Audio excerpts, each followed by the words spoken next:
This video is about one of the most important ideas in global power, and at the same time, one of the most ignored. It explains why some nations consistently rise while others struggle generation after generation. It helps answer why wealth and influence are distributed so unevenly across the planet and why conversations about decline, especially American decline, keep resurfacing year after year. Some people talk about it out of fear, others out of hope, but most of these discussions miss a deeper force that quietly shapes every option a country has. On a planet that is wildly uneven, unpredictable, and fragmented, the land beneath a nation's feet acts as the ultimate constraint on its choices. Geography does not care about ideology, leadership, or intention. It silently decides what is easy, what is expensive, and what is nearly impossible. Welcome to Political Plot, where we cut through the noise to reveal the power play shaping American politics. Today we're diving into the most overlooked force behind global power: geography, the silent factor that decides which nations rise, which struggle, and why wealth and dominance stay so uneven no matter who's in charge.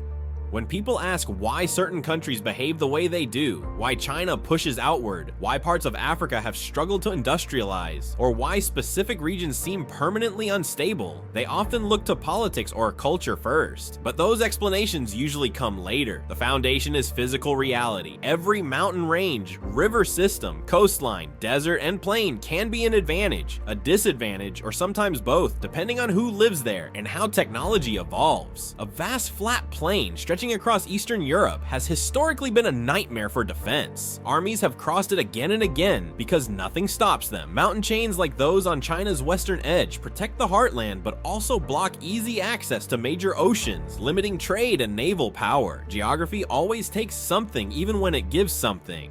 Look at river systems, and you start to see the pattern clearly. Some rivers feed civilizations and connect them to the world. Others isolate entire regions despite their size. The Mississippi Basin in North America is one of the greatest gifts of geography ever dealt. It connects enormous stretches of fertile land through calm, navigable waterways and drains into a sheltered gulf, allowing cheap transport from the interior straight to global markets. This single system supports massive food production, internal trade, and strategic mobility. Very few places on Earth have anything comparable, and none at the same scale.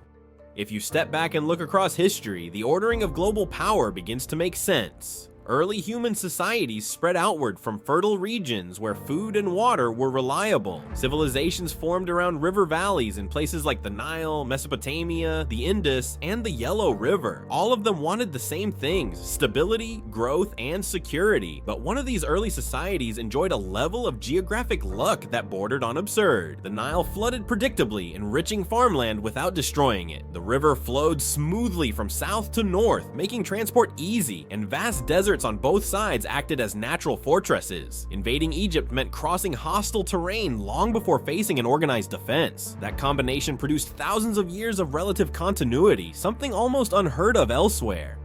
Eventually, population growth and expansion forced societies into contact and conflict. Kingdoms merged, split, and fought endlessly. Europe became a constant battlefield. China's dynasties rose and fell through cycles of war. Africa's interior remained difficult to unify. Then, with the arrival of modern weapons, especially nuclear ones, the rules changed. Borders hardened. Geography stopped being reshuffled by conquest and became locked in place. From that moment on, whatever advantages or disadvantages a country had were largely frozen. No nation benefited more from this freeze than the United States. It sits on one of the most favorable land masses on Earth. Its coastlines are carved with natural deepwater harbors. Its interior is protected by vast oceans on both sides, acting as enormous buffers against invasion. It inherited river systems that link farms, factories, and ports into a single economic machine. And through a single strategic purchase, it ensured that no rival European power would ever control the heart of the continent. That decision alone guaranteed internal cohesion, food security, and continental dominance. This geographic insulation explains why the United States never had to rebuild its core infrastructure after devastating wars. Unlike Europe or parts of Asia, distance itself became a defensive weapon. Thousands of miles of ocean separated it from the world's most violent regions. This allowed wealth to compound uninterrupted, generation after generation, while others recovered from destruction. Now compare that to other major powers. China, despite its size and population, has access to only one major ocean, and that access is constrained by neighboring states and narrow choke points. Most of its trade and energy imports pass through vulnerable corridors that could be disrupted during conflict. This is why China has invested so heavily in overland routes, pipelines, and distant ports. These projects are attempts to escape geographic confinement, but they are expensive, fragile, and politically risky. Africa's situation is even harsher. Despite vast resources, its rivers often drop sharply near the coast, making them useless for connecting the interior to the sea. Its coastline is unusually smooth, offering few natural harbors. Powerful ocean currents deposit sediment into the few ports that do exist, making them difficult to maintain. Before modern engineering, this made large-scale trade nearly impossible. Geography alone placed the continent at a severe disadvantage once global trade became ocean-based. Russia faces a different dilemma. It possesses enormous territory, but lacks reliable warm water ports connected directly to its core. Its western borders are dangerously flat, inviting invasion, while its access to global trade routes depends on narrow passages controlled by others. Much of its foreign policy behavior makes sense only when viewed through this lens. It seeks buffers, access points, and ice-free ports because without them, its power remains incomplete.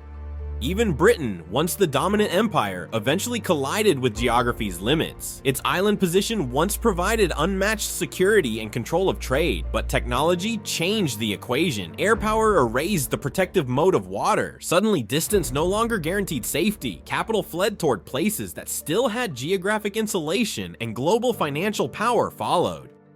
At the most basic level, global power rests on three questions. Can a country feed its people? Can it be invaded easily? Can it trade efficiently? Everything else flows from these answers. Politics, culture, and economics grow on top of this foundation. Geography is not destiny in every detail, but it is always the starting point.